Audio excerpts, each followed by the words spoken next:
Let's talk boxing. Let's start with the heavyweight division and Anthony Joshua. The grudge match, the rematch between Anthony Joshua and Dillian White appears to be dead in the water. Eddie Hearn has spoken to a couple of different outlets. When he was speaking to IFL TV, he explained that they'd made an offer to Team White and they felt it was unacceptable and that the gap between the two teams seemed to be too far to be able to reach an agreement. As a result, AJ will be looking to make a fight and they're negotiating against another couple of fighters.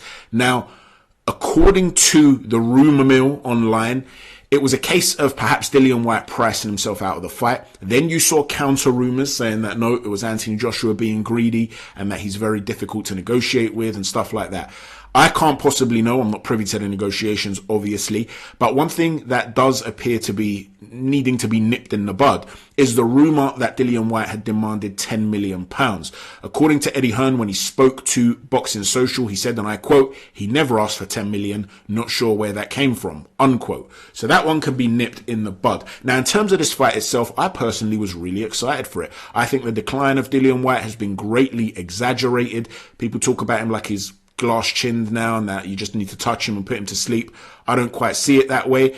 I think the performance against Jermaine Franklin was not as bad as people are making out at all. I felt he won the fight 8 rounds to 4. And you saw with Anthony Joshua in his fight against Franklin, he's not an easy guy to look good against. And sometimes the pre-fight expectations of a blowout, when they don't come, it can get people to overreact. So for me, it was a fight I would have loved to have seen. But there are other fights on the horizon which could also whet their appetite and perhaps be even more exciting. Is it possible that we see the revival of Tyson Fury versus Anthony Joshua? After all, the reason we were given for this fight not going ahead is because Fury came in quite late in the negotiations between AJ and White. We were told that they were practically ready to sign, to put pen on paper, that terms had been agreed. That doesn't quite appear to be accurate now if they couldn't even agree what sort of money Dillian White would be getting. But whatever the case might be, Fury might want to go back now and start placing a bit of pressure on Team AJ and saying, look, you're looking for a fight, we're looking for a fight, let's make a summer showdown. Now, I personally, if I was in Team AJ, I would not go down this route. I would swerve this fight. And when I've said this in the past, I've had people say to me, Chris, what are you talking about? You're advising for a guy to duck a heavyweight title fight. Yes, I am. Because I don't think that Anthony Joshua is ready at the moment in order to take on this fight. You're talking about throwing him in the lion's den against an opponent of the level of Tyson Fury, when in my opinion, he needs more time with Derek James. You need to have that Herculean type of mentality in order to be able to slay a lion with your bare hands, and the time's just not quite right for Anthony Joshua, in my opinion. If he disagrees, though, and he's confident and he feels that he could beat Tyson Fury, it may very well be an avenue they're looking to explore. Now, I know a lot of you out there will say things like, but Fury's just going to mess him around and then pull out and stuff like that. I'm not sure that that would work for Tyson Fury in this particular instance, because from what we've been led to understand, the skeleton, so to speak, the foundation, the basis for the negotiations had already been agreed back in December in terms of splits and other various details. It wouldn't take that long this time around for the lawyers to go over the same sort of ground and say, okay, this is what we disagree with. This is where we can agree. Let's make it happen. You could be the one, actually, if you're Anthony Joshua, that sets a deadline in return. I'm going to set you a 1-week deadline, Tyson. I'm going to quickly look at the contract. We're going to look at the details. We'll send it back. And if you don't sign your own contract within a week, then it's another PR disaster for Tyson Fury. So that could be a route Team AJ want to go down. Is it possible? Let me know what you think. However, Dimitri Salita, the promoter of Jarrell Miller, is rumoured to be set to offer him as a potential opponent for Anthony Joshua. Now, there are a lot of pros and there are a lot of cons for making this fight.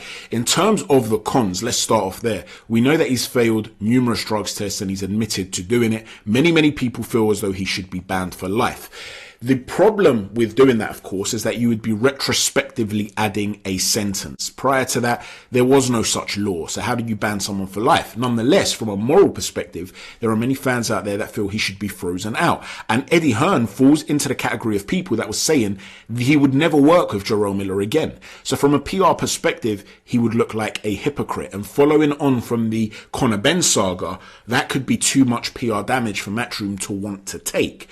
The other potential con is that he is a real threat potentially to Anthony Joshua. We know that AJ is a wonderful boxer puncher, And yet he does have some stamina issues. And Jarrell Miller is the sort of guy that can force himself into the pocket. He's good defensively, underrated defensively, and he has a great chin.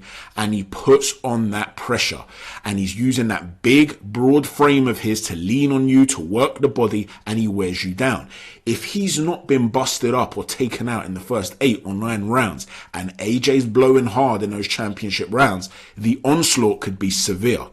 And that would mean that DAZN and Matchroom are really risking their cash cow. So if you're going to take that sort of risk, why not go down the Tyson Fury route, right? That could be one way of looking at it. So that's another potential con.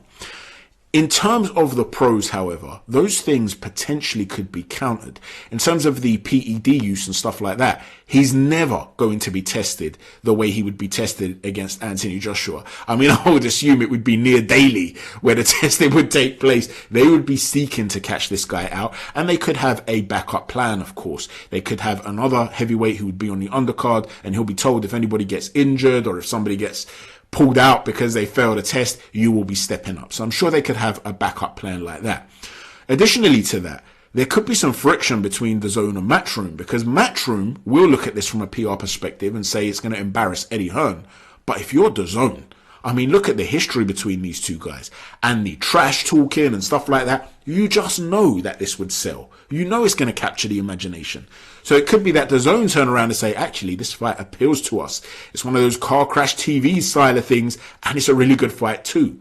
In addition to that, there's also the potential of gaining real confidence if you're Anthony Joshua. Yes, the risk is there. So why not fight Tyson Fury? I understand that logic. But Ajit Kabayel is a fighter they're talking about. If he goes and destroys him, yeah, fine, it's going to boost his confidence. But going into the Deontay Wilder fight, he'll know in the back of his mind, this is another big step up. Whereas when it comes to Jarrell Miller, this is another loudmouth, brash American who hadn't lost, who people said would give me problems, and I took him out. I'm ready for Deontay. And because he is a loudmouth, brash American, it could capture the American audience too.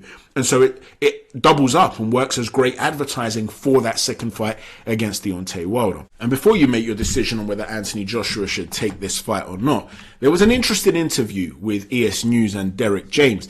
Derek James said, I don't quit until my guy gets it. If there's something that is significant, then I'm going to keep pushing, keep working until they get it. If they don't get it, I've got to keep pushing. If they don't get it, I take all the fault. People talk about Anthony Joshua not looking good in the Franklin fight. He fought the fight that I wanted him to fight. I know you may think something else, but he fought the fight that I wanted him to be prepared to fight. The more time you got together, you'll see a different guy. I want to make sure that we get everything down, and he won every round against Jermaine Franklin. Now, do you feel that he has had enough time for you to see that different guy that Derek James is promising us? If you do, your position on who he should fight next may be very different to those that don't feel that he's ready to show us who that new guy is because they haven't had enough time yet. Let me know what you think about that. Moving on from Anthony Joshua, but sticking with the heavyweight division, the real big baby, Jared Anderson, was due to fight Zhan Kossobutskiy in a fight that was a real mouth-watering affair for the hardcore boxing fans out there. These are two guys that are considered dangerous guys, and yet they had yet to break into, say, the top 15 or top 20, really. Forget governing body rankings. If we're being honest about their CVs and who they've beaten, you're talking about guys who were on the periphery of top 15 or top 20, and they're looking to catapult themselves into the top 10.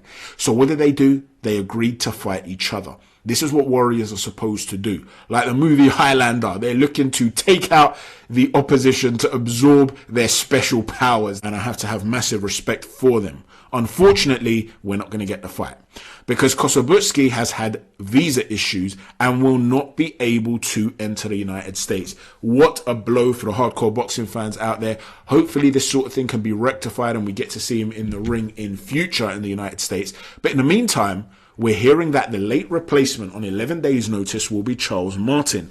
Now, in terms of a learning fight, I don't actually hate this fight. He gave a good account of himself against Luis Ortiz, albeit against an older, more washed up Luis Ortiz, but he showed he was game and he dropped Ortiz on a couple of occasions, and we know that Jared Anderson can be touched, and in the heavyweight division that can be a recipe for disaster. As highly rated as he is and as talented as he is, you're still in the heavyweight division and you're still getting touched by other heavyweights, and we know that Charles Martin has a very good straight backhand. If he can land it, who knows how that could play out. This is why I think it's a good learning fight though, rather than a legitimate threat. because the fact of the matter is, Jared Anderson is just more talented than Charles Martin and more coordinated. It's also 11 days notice. Nonetheless, even if he's got 1, 2, 3 rounds in him, we do know that you can touch Anderson early in fights like his previous opponents have done. So hopefully we get to see it. It should be interesting. But yeah, it's a bitter blow from the Kossobutskiy fight that we were expecting, is it not? Moving on from that, let's talk about the whole saga surrounding Team Benavidez. They've been putting out mixed messages.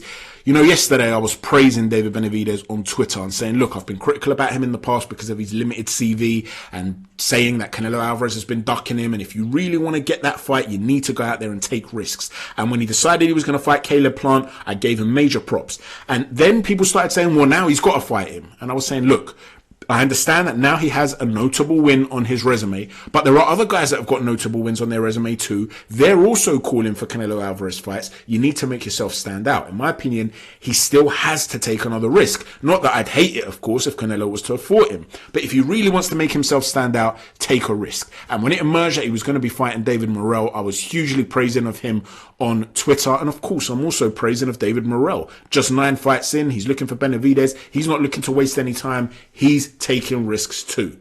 However, the rumours that came from Dan Rayfield that the fight had been agreed seem unsubstantiated, because in an interview today with Fight Hype, David himself came out and said that it's the first he's heard about it. As far as he was concerned, they were in talks to fight Jaime Munguia. Now, that is a fight I would also love to see. We know that Benavidez is much like Callum Smith in some ways, whereby he likes to cover up and absorb punishment in order to get his own shots off. And he really believes in his offensive arsenal. Well, when you're up against Jaime Munguia, you're going to be up against a guy who does have defensive deficiencies, but he carries real TNT in those gloves of his. And so if you're there to be touched, it could be a really interesting firefight for as long as it lasts. A bloodbath. Sign me up for it. So I've got no problem with him fighting Munguia instead of David Morrell. The problem is, you've sat there and you've said that Canelo's docked you. Then there's been talk about, you know, we're willing to go down the Morrell route and we're going to sign to fight Morrell. There were rumours from his management, from Samson, that he had agreed to fight Morrell. He'd signed to fight Morrell.